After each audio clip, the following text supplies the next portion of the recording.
Diceritakan bahawasanya ada sebahagian orang mereka membuat prank dengan cara mereka telefon seorang wanita lalu berkata kepadanya, anak tunggalmu telah meninggal dunia.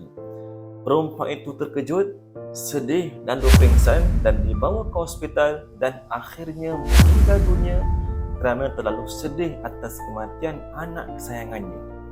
Kemudian mereka yang buat prank tadi mereka berkata, kami hanya buat prank, ini April Fool. Auzubillah. Maka tuan-tuan berhati-hatilah dan peringatkanlah juga kepada orang lain tentang perkara ini, bahawa berbohong, menipu, berdusta itu hukumnya haram, sama ada dibuat pada bulan April ataupun selainnya. Baginda sallallahu alaihi wasallam bersabda, la yaslahul kadhibu fi jiddin wala hazdin. Mafhumnya, tidak boleh berbohong, haram berbohong, sama ada dalam keadaan serius ataupun bergurau senda. Juga Rasulullah sallallahu alaihi wasallam bersabda, wailun lilladzi yuhaddithul qauma thumma yakdzibu liyudhikahum, wailullah wailullah.